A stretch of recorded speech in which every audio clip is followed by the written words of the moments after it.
Linda Weldy était une petite fille de 10 ans seulement vivant aux États-Unis avec sa famille. Un jour de l'année 1987, elle était revenue seule de l'école en bus scolaire. Elle n'avait que quelques centaines de mètres à faire à pied pour rentrer chez elle, là où son frère et son beau-père l'attendaient. Mais bizarrement, ce jour-là, elle ne va jamais rentrer chez elle. Pour tout savoir sur la triste et mystérieuse histoire de Linda Weldy, lançons-nous maintenant dans la vidéo.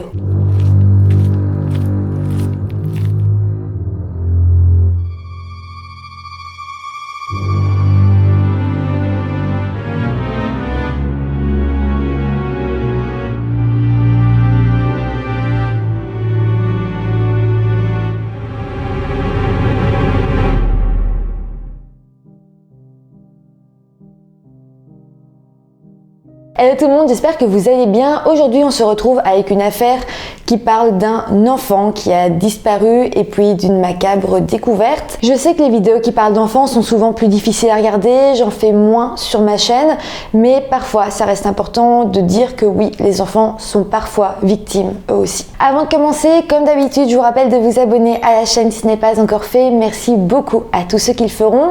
Et puis je vous invite aussi à vous abonner à mon compte Instagram si vous en avez envie, pour qu'on puisse un petit peu plus discuter, pour que vous puissiez, si vous en avez envie, suivre ma petite vie au quotidien.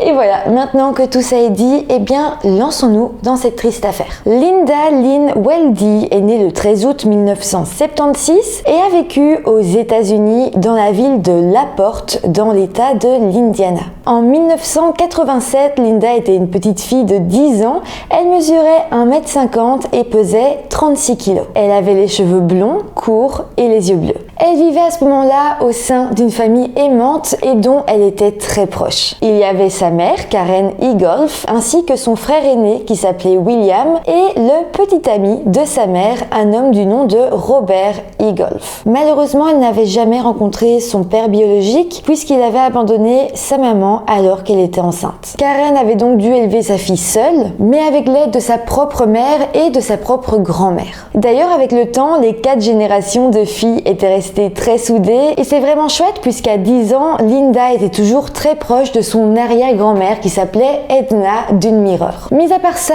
Linda et sa famille vivaient dans une zone très reculée, très rurale de l'état de l'Indiana. Leur maison se trouvait au milieu des champs au 181 West McCurling Road, juste à côté du lac Fishtrap. Pour vous dire, c'était tellement au milieu de nulle part que la famille n'avait pas de téléphone en état de marche. À la place, ils utilisaient une radio longue portée et je rappelle quand même qu'on était en 1987, il y avait déjà des téléphones bien installés. Sinon, pour vous parler un petit peu plus de Linda, c'était une petite fille brillante et joyeuse. Elle était à l'école primaire de Crishfield et était connue pour son sens de l'humour un petit peu décalé. C'était une enfant qui aimait les activités en plein air et qui adorait aller à la pêche. Elle adorait également les chats, les chiens et l'une de ses séries préférées était Mork and Mindy. D'ailleurs, elle répétait très souvent certains slogans de l'émission. Mais à présent, on va se plonger dans l'après-midi du 24 février 1987. Ce mercredi-là, Linda était allée à l'école en fin d'après-midi. Elle rentrait chez elle avec le bus scolaire et comme d'habitude, le chauffeur de bus l'a déposée au bout de son allée. Il a d'ailleurs confirmé l'avoir vue pour la dernière fois à 15h30, mais malheureusement, Linda n'est jamais rentrée chez elle par la suite. En temps normal, juste après que Linda soit descendue du bus, elle avait pour habitude de vérifier la boîte aux lettres pour voir s'il y avait du courrier et puis elle rentrait directement chez elle. Chose importante à noter, c'est que la boîte aux lettres de la famille ne se trouvait pas devant la maison, mais juste devant l'allée qui menait à la maison. Donc c'était à plusieurs dizaines de mètres de la maison de Linda. Il faut également savoir que cet après-midi-là, la mère de Linda n'était pas à la maison. Karen venait en fait de commencer un nouveau travail dans une usine à Walkerton, à une trentaine de minutes de chez elle. Ce soir-là, elle travaillait justement en deuxième équipe, ça voulait dire qu'elle terminait à peu près vers 23h, donc elle ne rentrait pas à la maison avant au moins 23h30. D'ailleurs, à 23h, lorsque Linda a eu fini,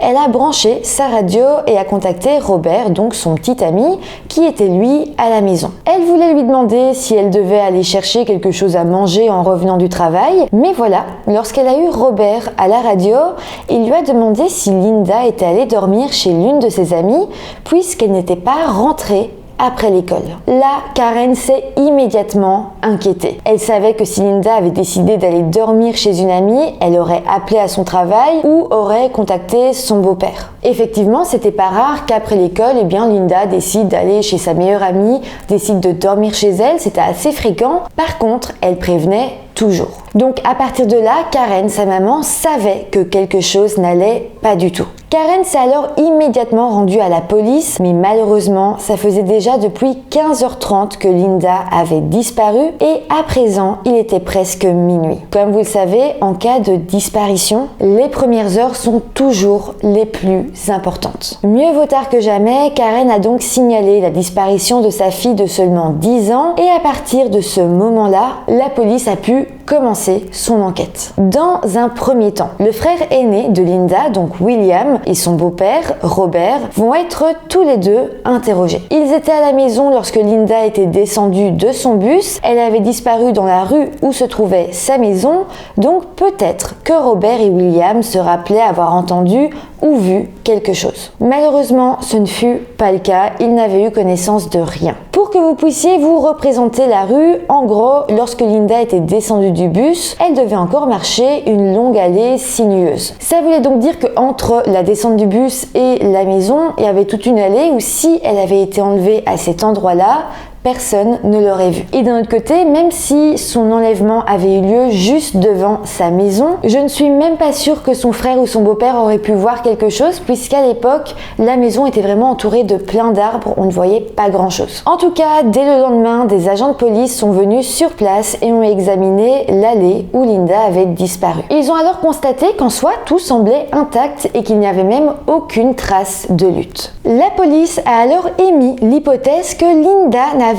probablement pas été enlevée de force dans l'allée. Il était alors possible qu'elle soit en réalité partie de son plein gré avec son kidnappeur. Par la suite, la police a remarqué qu'il y avait un atelier de carrosserie en face de l'allée de la maison de Linda. On espérait alors que l'un des employés qui travaillait sur place ait vu ou entendu quelque chose. Des agents s'étaient alors rendus sur place pour parler aux ouvriers, mais malheureusement, aucun d'eux n'avait été témoin de quoi que ce soit. L'enquête a ensuite continué pendant 3 semaines sans que rien de plus ne soit trouvé malgré tous les efforts qui avaient été fournis. Clairement, la famille de Linda cherchait partout. Karen, sa maman, a même placardé son avis de disparition dans toute la ville. La police avait de son côté installé un barrage routier sur la rue McLung et avait parlé à chaque automobiliste qui passait par là. Les enquêteurs avaient utilisé toutes sortes de moyens pour tenter de ramener Linda chez elle en toute sécurité. D'ailleurs, des hélicoptères parcouraient régulièrement la ville et les alentours à la recherche du moindre signe de Linda. La police a de son côté tenté d'interroger le plus de personnes possible, mais malheureusement, là encore, ça n'a rien donné. Mais il va enfin y avoir du nouveau le mercredi 17 mars 1987, c'est-à-dire 3 semaines après la disparition de Linda. Sa famille a enfin eu des réponses et malheureusement, la nouvelle qu'ils vont recevoir va totalement les bouleverser. Les restes de Linda avaient été retrouvés sur un chemin de fer abandonné dans la ville de Kingsbury à une quinzaine de minutes en voiture de sa maison. C'était en fait un agriculteur qui avait fait la macabre découverte alors qu'il était en train de nettoyer un canal d'irrigation. Il était alors tombé sur le corps en décomposition de Linda et avait immédiatement contacté la police. Suite à ça, Karen, la maman de Linda,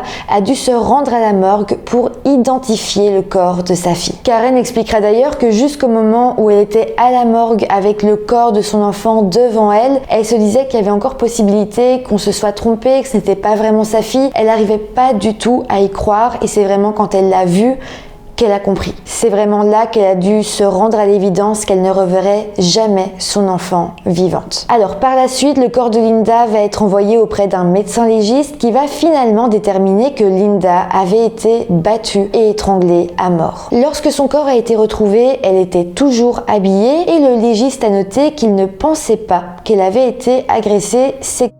Mais d'un autre côté, il dira qu'il ne pouvait pas en être sûr vu que ça faisait 3 semaines qu'elle était décédée. L'état de décomposition du corps était vraiment avancé et donc c'était difficile de donner un avis complet. Par contre, toujours selon le rapport du légiste, au vu des marques sur son corps, on peut facilement imaginer que Linda avait résisté contre son agresseur. D'ailleurs, il y a une hypothèse comme quoi elle aurait potentiellement été tuée parce qu'elle avait tenté de se débattre et de s'échapper. De plus, on sait que Linda s'était agrippée à l'herbe juste avant sa mort vu que de l'herbe et de la terre avaient été retrouvées dans ses paumes. Avec cette enquête, la police avait donc déjà quelques théories. Ils pensaient que Linda avait été enlevée quelques minutes après être descendue du bus, potentiellement par quelqu'un qu'elle connaissait et qu'elle avait ensuite été emmenée sur le lieu où son corps avait été retrouvé et qu'elle avait été assassinée sur place le jour même de son enlèvement. En tout cas, après que tous les examens aient été faits,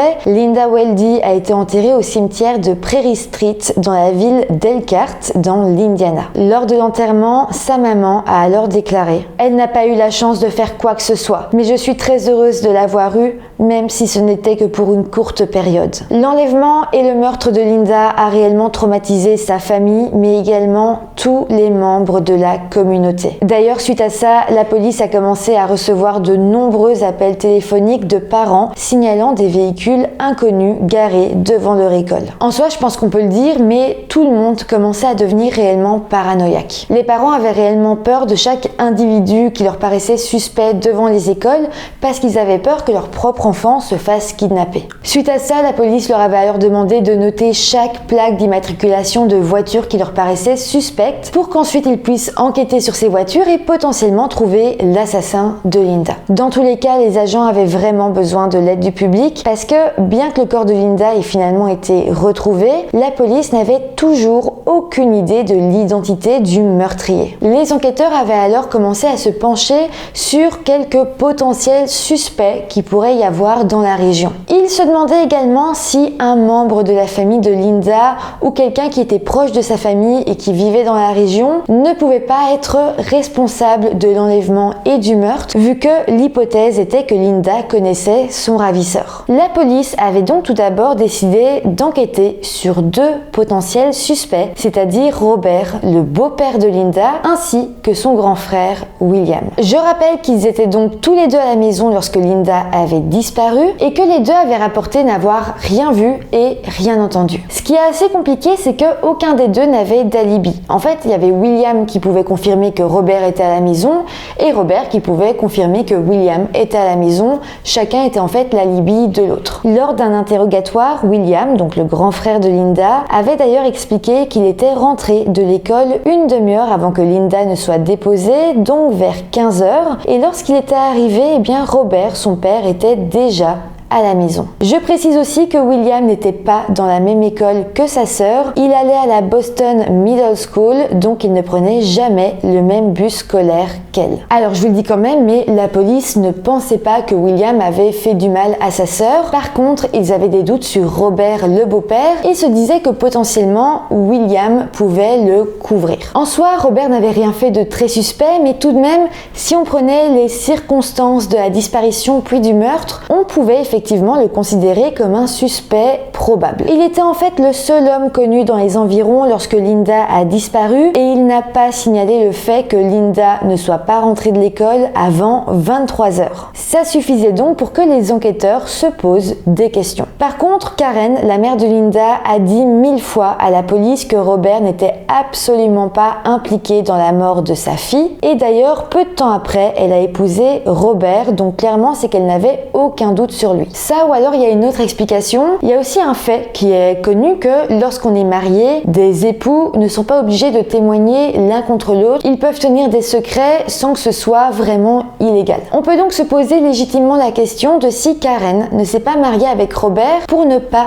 qu'elle ait à témoigner contre lui. Je ne dis pas du tout que c'est ce qu'elle a fait. Peut-être qu'elle a simplement décidé de se marier avec lui parce qu'elle avait besoin d'un petit peu de joie, de quelque chose dans sa vie après la perte de sa fille. C'est aussi une possibilité, mais je pose ça là quand même. En En tout cas, par la suite, la police a commencé à considérer Matt Egolf, le frère de Robert, comme un autre potentiel suspect. Matt était en fait venu à la maison voir Robert le jour de la disparition de Linda et il était parti à 15h, soit 30 minutes avant que Linda ne sorte du bus. On pouvait donc imaginer qu'il était encore dans la zone lorsque Linda a disparu et donc ça en faisait un suspect. Au final, après une brève enquête, il a pu être retiré de la liste des suspects puisqu'il a pu prouver qu'il était bien à son travail à 15h30 et au vu de la route qu'il y avait entre la maison et son travail, ça montrait bien qu'il n'avait rien pu faire entre les deux. Après ça, il n'a donc plus été considéré comme un suspect. Au final, le temps passait et l'enquête n'aboutissait donc à rien. La police avait alors décidé d'élargir ses recherches à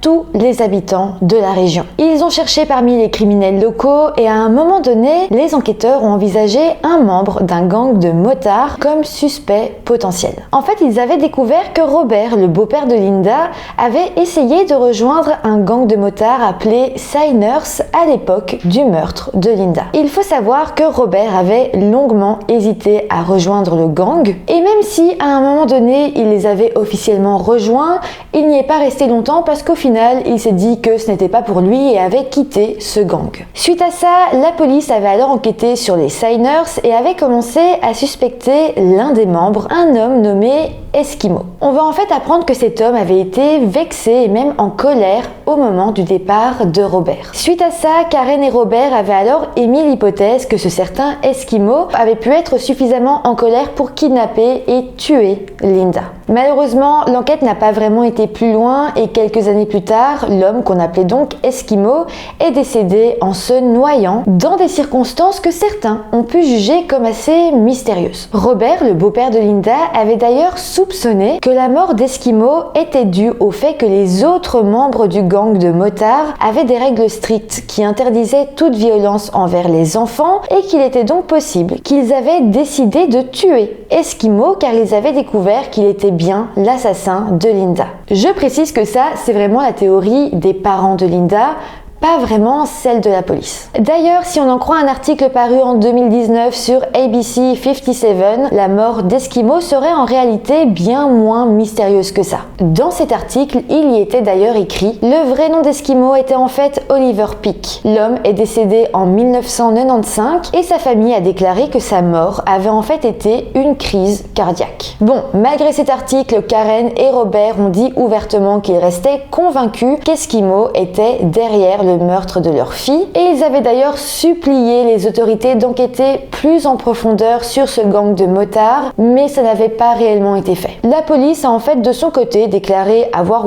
enquêté sur le gang, mais n'avoir trouvé aucune preuve pour relier Eskimo ou n'importe quel autre membre du groupe à la mort de Linda. Les enquêteurs avaient même déclaré à ce moment-là que selon eux ça n'avait pas vraiment de sens et qu'ils restaient convaincus que celui qui avait enlevé et tué Linda était quelqu'un de la famille ou en tout cas quelqu'un que Linda connaissait. Mais malgré cette déclaration, il y a quand même une autre théorie qui s'est construite autour de ce cas. Notamment celle selon laquelle Linda avait pu être victime de Larry Dwayne Hall. Il s'agissait d'un tueur en série venant de Wabash, une ville à 1 heure de route de La Porte. Larry était connu pour enlever et puis agresser et tuer ses victimes. En 1995, 8 ans après la mort de Linda, Larry Hall avait été arrêté et reconnu coupable de l'enlèvement d'une certaine Jessica Roach, une jeune fille de 15 ans qui avait disparu en 1993 près de chez elle dans la ville de Georgetown dans l'Illinois et dont le corps avait été retrouvé dans un champ de maïs près de Perrysville dans l'Indiana.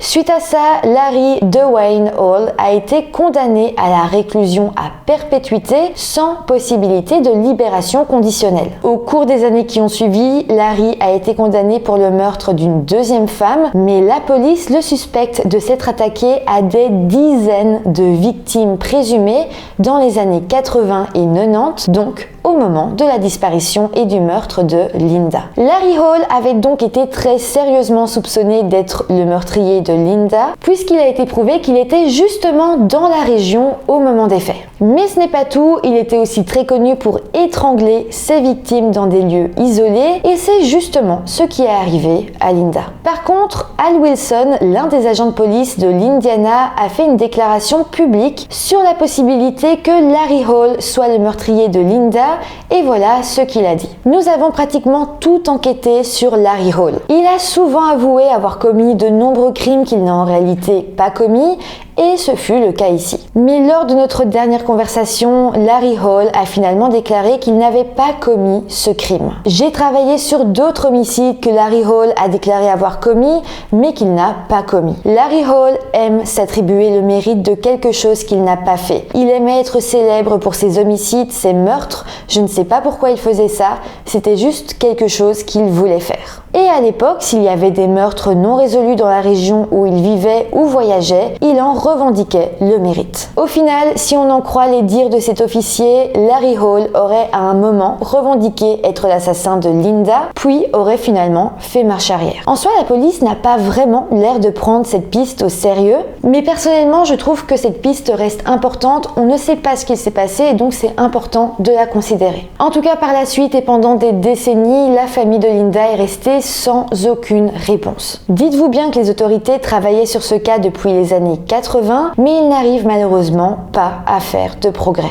Alors aujourd'hui, on a la technologie de l'ADN qui pourrait effectivement aider à résoudre cet homicide, mais on n'a pas vraiment d'update par rapport à ça. Mais c'est vrai que l'ADN reste un véritable espoir pour les enquêteurs, mais également pour la famille. D'ailleurs, en 2014, la police a réexaminé l'affaire dans l'espoir que de nouveaux regards apportent de nouvelles pistes. Et il dispose encore de preuves recueillies sur la scène de crime qui ont été bien préservées au fil des années, donc il reste encore de l'espoir de résoudre ce cas. Alors si vous voulez savoir, aujourd'hui, la maison où Linda avait vécu avec sa famille a été démolie, mais l'allée ainsi que la cour avant sont toujours là et ressemblent à ce qu'elles étaient lorsque Linda a disparu des décennies auparavant. Pour terminer cette vidéo, je vais vous lire une déclaration que Karen, la maman de Linda, a fait plusieurs années après la mort de sa fille. Y avait-il une raison? Était-ce un acte aléatoire? Était-ce un acte de vengeance? Que s'est-il passé? Elle n'était qu'une petite fille qui vivait sa vie. Elle ne méritait pas ça.